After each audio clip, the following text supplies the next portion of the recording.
नमस्कार। आज हम भगवान श्री शालिग्राम जी के बारे में चर्चा करेंगे।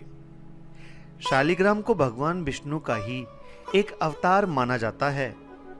इसमें भगवान विष्णु के 10 अवतार समाहित हैं। यानी कि आपने शालिग्राम शिला की पूजा कर ली तो आप समझिए कि आपने भगवान विष्णु जी के 10 अवतारों की पूजा कर ली। पुराणों के अनुसार जिस घर में शालिग्राम स्थापित हो वह घर समस्त तीर्थों से भी श्रेष्ठ माना जाता है, क्योंकि शालिग्राम को विभिन्न पूजाओं में शामिल किया जाता है, खास तौर पर सत्यनारायण भगवान की कथा में। और भगवान विष्णु की जितनी भी पूजाएं होती हैं उन सभी पूजाओं में शालिग्राम जी को स्थापित किया जाता है। आमतौर पर शालिग्राम जो होते हैं वह काले रंग के, लाल रंग के और सफेद रंग के होते हैं, जिसमें से काले रंग के शालिग्राम जो होते हैं उनका महत्व कई गुना ज्यादा है। शालिग्राम जी के बारे में 2 कथाएं प्रचलन में हैं, जिसमें से पहली कथा है कि एक बार माँ लक्ष्मी और माँ सरस्वती के बीच में लड़ाई हो गई और गुस्से में माता सरस्वती ने लक्ष्मी को श्राप दिया कि तुम धरती पर एक पौधा बन जाओ। माँ लक्ष्मी स्वर्ग से पृथ्वी पर तुलसी के रूप में विराजमान हो गई। माँ लक्ष्मी को स्वर्ग में ले जाने के लिए भगवान विष्णु गंडकी नदी में उनका इंतजार कर रहे थे।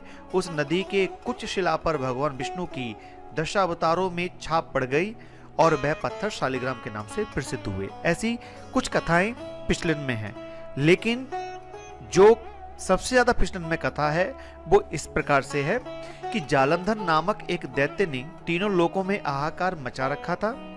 उसकी पत्नी का नाम वृंदा था, जो भगवान विष्णु की परम भक्त थी। जब जालंधर स्वर्ग में देवताओं पर आक्रमण के लिए जा रहा था तो वृंदा ने पति की विजय के लिए एक अनुष्ठान रखा। इस अनुष्ठान के कारण देवता जालंधर को पराजित करने में असमर्थ थे। वे भगवान विष्णु के पास गए और भगवान विष्णु जालंधर के वेश में वृंदा के पास गए। उन्हें अपने द्वार में देख वृंदा पूजा अनुष्ठान छोड़ उनके पास आई। जैसे ही वृंदा का अनुष्ठान टूटा, देवताओं ने जालंधर का सिर काट दिया। जालंधर का कटा सिर वृंदा के समीप आकर के गिरा। पति के कटे सिर को देख वृंदा ने द्वार पर खड़े व्यक्ति के बारे में जानना चाहा। तभी भगवान विष्णु अपने वास्तविक रूप में आ गए। वृंदा समझ गई कि भगवान विष्णु ने उसके साथ छल किया है, अतः उसने भगवान विष्णु को पत्थर होने का श्राप दे दिया।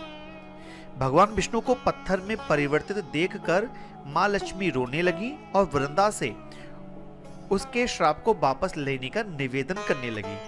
तब वृंदा ने माँ लक्ष्मी के कहने पर अपना श्राप वापस ले लिया। तब पति के संग वृंदा ने अपने प्राण त्याग दिए। वृंदा के शरीर के राख से एक पौधा निकला, जिसका नाम भगवान विष्णु ने तुलसी रखते हुए कहा कि आज से मेरा एक रूप इस पत्थर शालिग्राम के रूप में रहेगा। जो तुलसी के साथ मेरी पूजा करेगा, मैं उस पर सदैव अपना अनुग्रह बनाकर रखूंगा और मैं तुलसी के बिना प्रसाद को कभी स्वीकार नहीं करूंगा।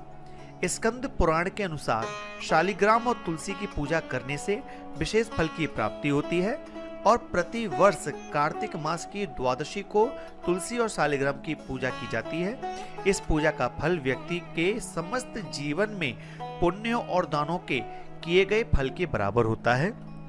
तो मित्रों, आज हमने जाना शालिग्राम जी के बारे में। अगर आपको ये वीडियो अच्छा लगा हो तो आप कमेंट बॉक्स में जाके श्री हरि अवश्य लिखिएगा। मिलते हैं ऐसी ही नई जानकारी के साथ, तब तक के लिए विदा लेते हैं। नमस्कार।